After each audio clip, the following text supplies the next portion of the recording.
His Excellency David Hurley, Governor General of Australia, and First Lady Linda Hurley, Their Excellencies, Special Envoys, and Heads of Delegations, His Excellency, Most Reverend Charles John Brown, and the esteemed members of the Diplomatic Corps, Vice President Sara Duterte, President Fidel Ramos, President Joseph Ejercito Estrada, President Gloria Macapagal Arroyo, Senate President Vicente Soto III, and the honorable members of the Philippine Senate, House Speaker Lord Alan J. Velasco, and the honorable members of the House of Representatives, Chief Justice Alexander Gesmundo, and the honorable justices of the Supreme Court, of course, First Lady Lisa Araneta, and my children, Alexander, Sandro, Simon, and Vincent. I cannot proceed without a special greeting, of course, to the former First Lady Imelda Romualdez Marcos.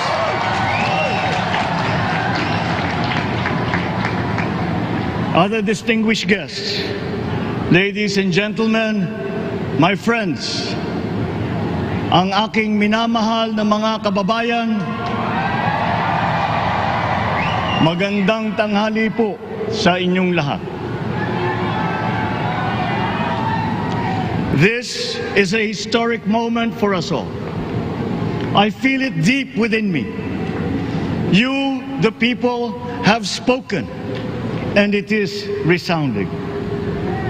When my call for unity started to resonate with you, it did so because it echoed your yearnings, mirrored your sentiments, and expressed your hopes for family, for country, and for a better future.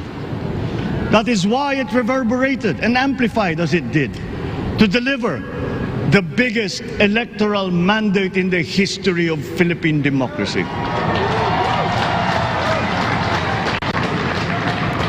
By your vote, you rejected the politics of division. I offended none of my rivals in this campaign. I listened instead to what they were saying. And I saw little incompatibility with my own ideas about jobs, fair wages, personal safety, and national strength, and ending want in a land of plenty. I believe that if we but focus on the work at hand and the work that will come to hand, we will go very far under my watch. You believe that too.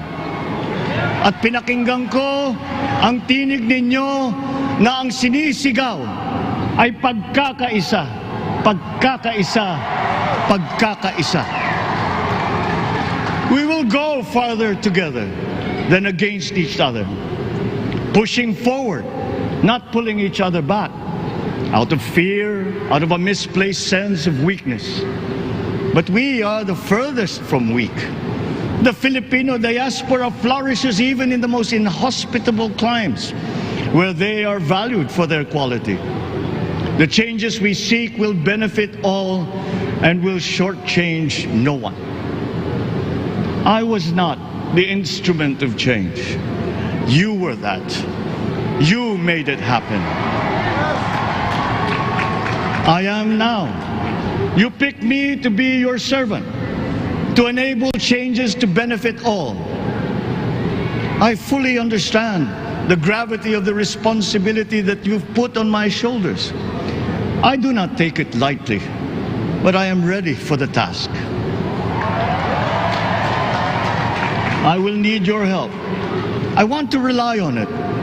But rest assured, I do not predicate success on the wide cooperation that's needed. I will get it done. I once knew a man who saw what little had been achieved since independence. in a land of people with the greatest potential for achievement. And yet, they were poor. But he got it done, sometimes with the needed support, sometimes without. So will it be with his son. You will get no excuses from me.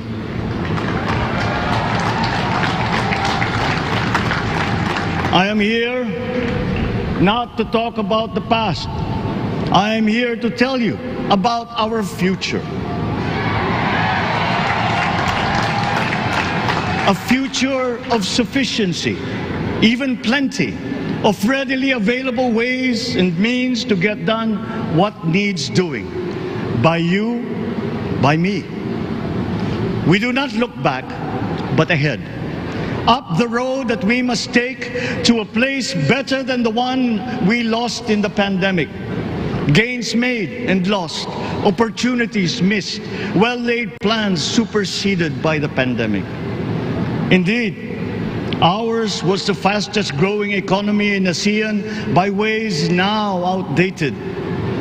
We shall be again by a radical change in the way the world must now work to recover what we have lost in that fire and move on from there.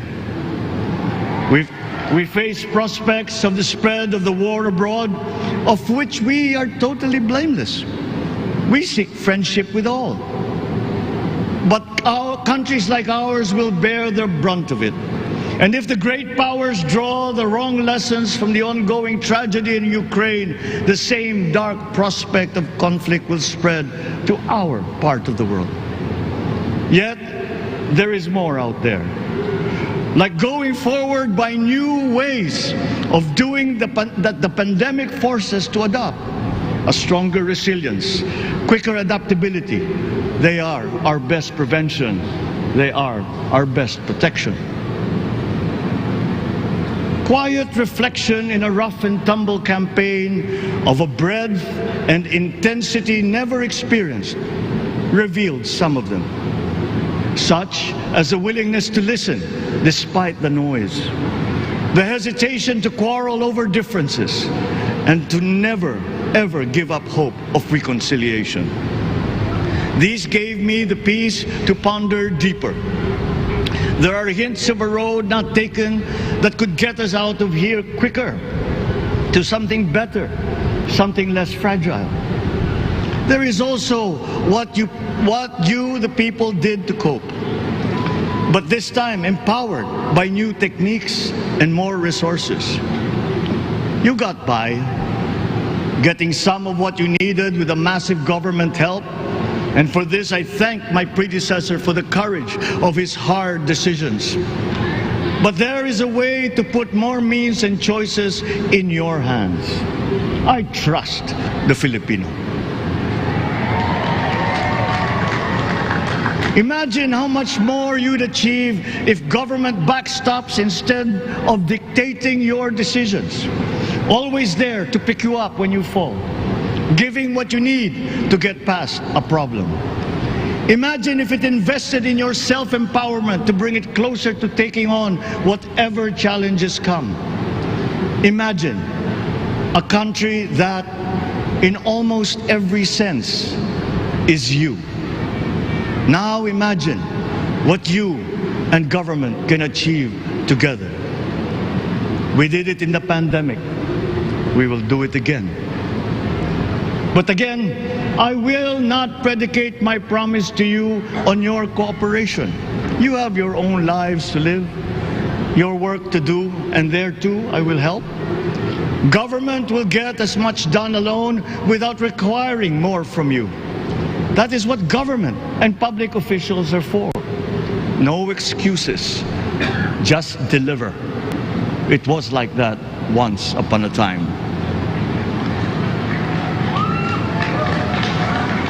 I did not talk much in this campaign. I did not bother to think of rebutting my rivals. Instead, I searched for promising approaches better than the usual solutions. I listened to you. I did not lecture you who has the biggest stake in our success, And the forthcoming State of the Nation will tell you exactly how we shall get this done.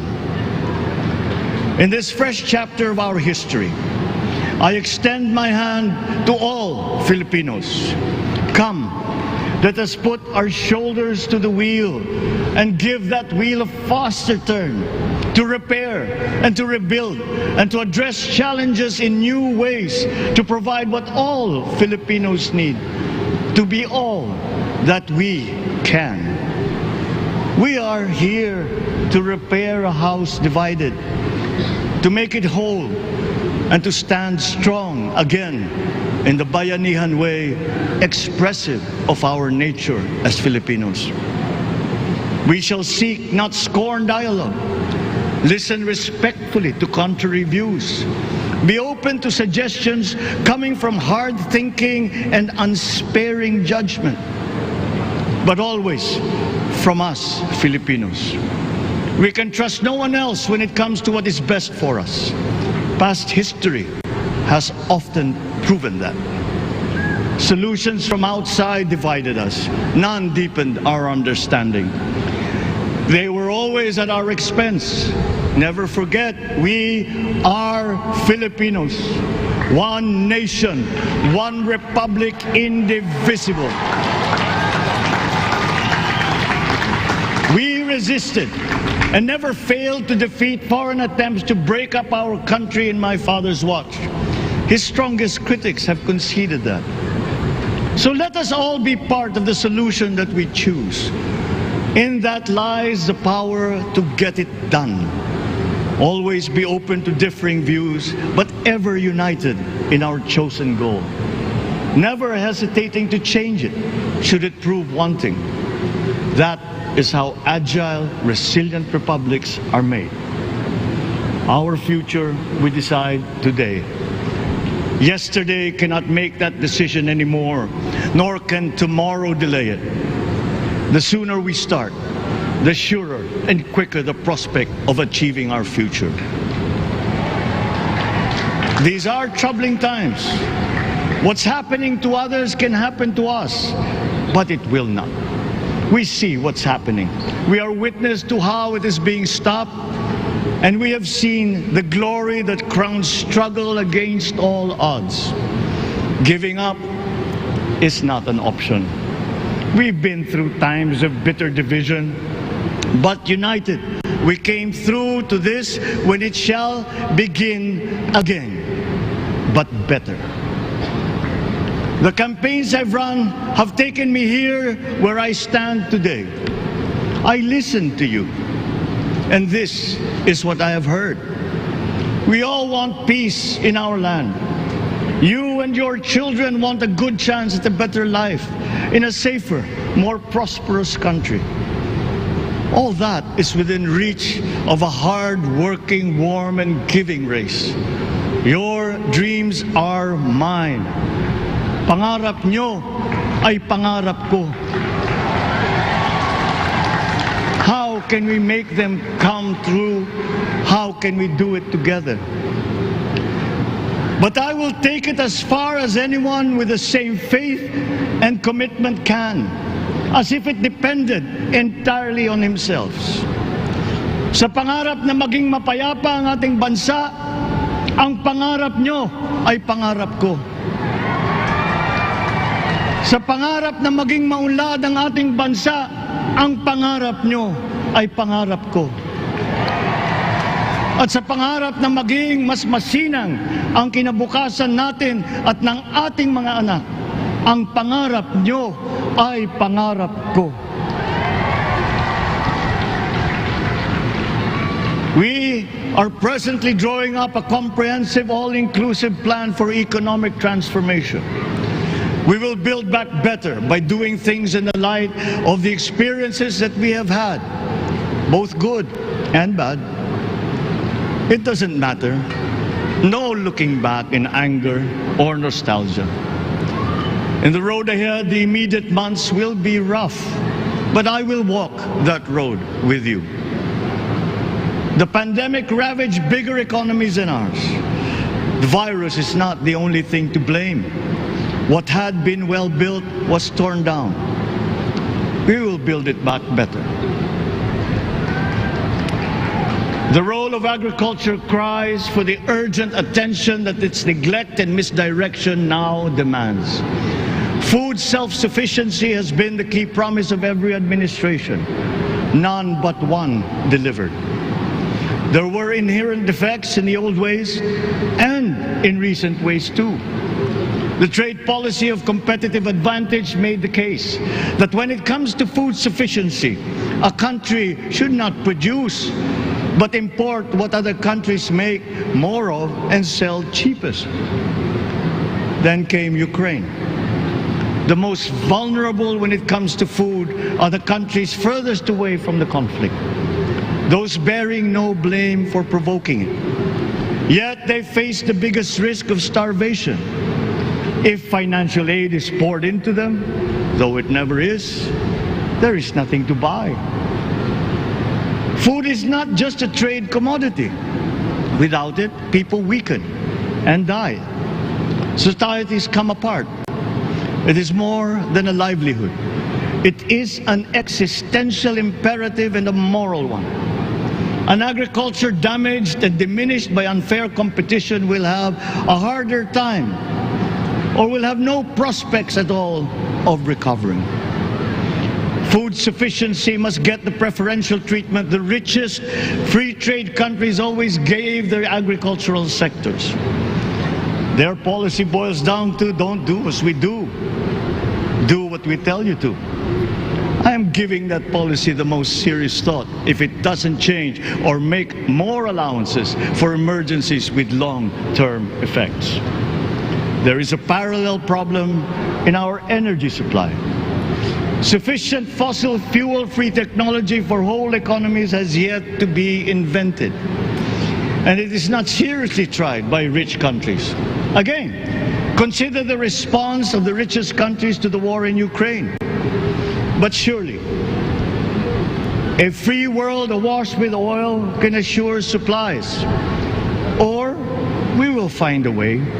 We are not far from oil and gas reserves that have already been developed. What we teach in our schools, the materials used must be rethought. I am not talking about history. I am talking about the basics, the sciences, sharpening theoretical aptitude and imparting vocational skills, such as in the German example, alongside the national language with equal emphasis and facility in a global language, which we had and lost. Let us give OFWs all the advantages we can for them to survive and to thrive. Our teachers from elementary up are heroes fighting ignorance with poor paper weapons. We are condemning the future of our race to menial occupations abroad. Then they are exploited by traffickers. Once we had an education system that prepared coming generations for more and better jobs.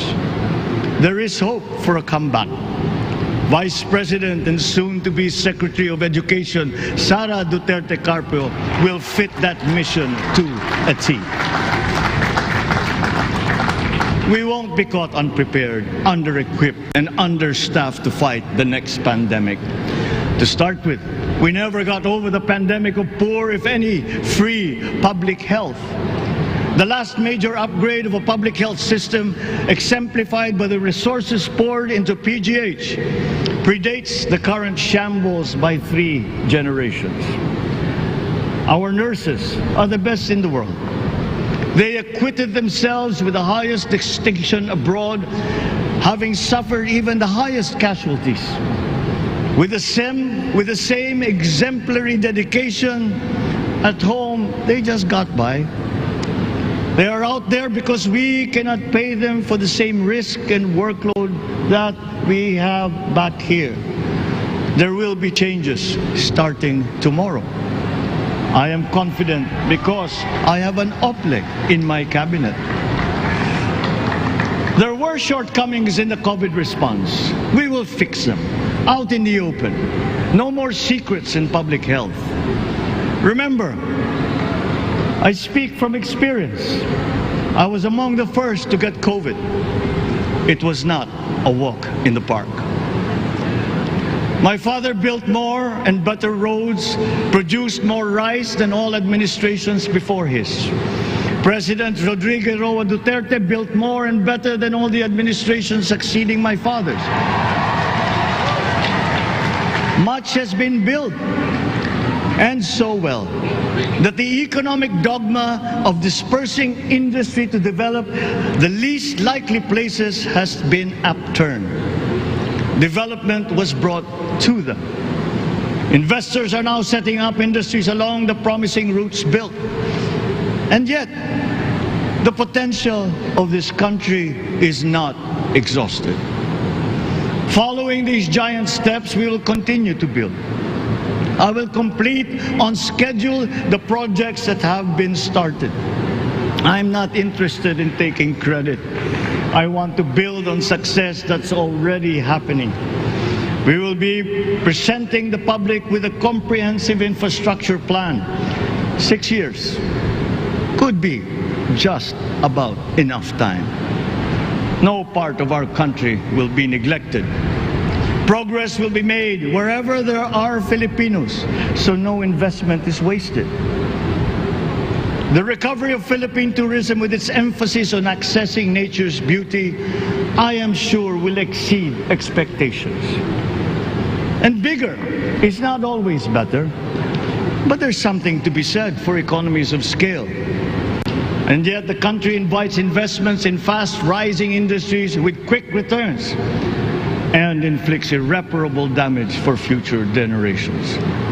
We have yet to see large-scale practical solutions to pollution, though some are beginning to emerge. But there are tried and proven new ways of mitigation. Blades have been turning over the sand dunes of Ilocos Norte, harnessing a power all around, but unseen, long before this day. I built them.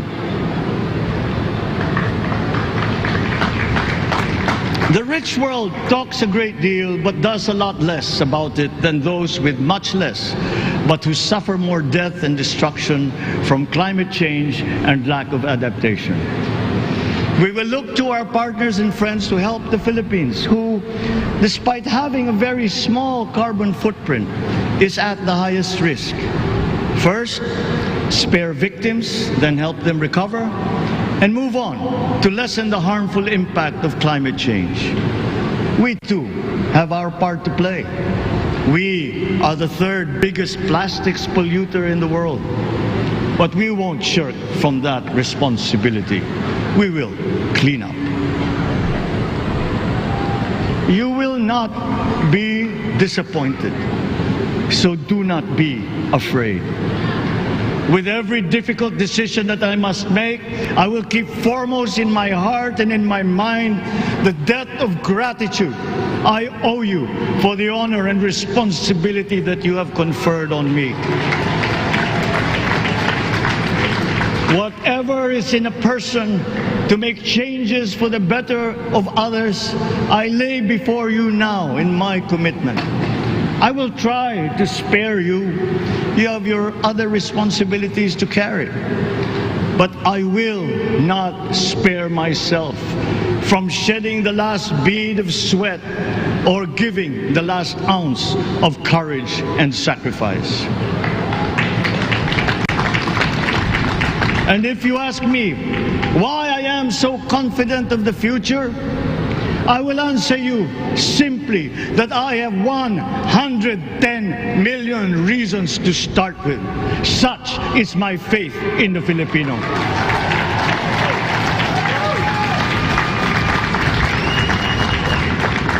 Believe, have hope. The sun also rises like it did today and as it will tomorrow. And as surely as that, we will achieve the country all Filipinos deserve. God bless the Philippines. God bless our work. Maraming salamat po sa inyong lahat. Mabuhay ang Pilipinas. Magandang tanghali po.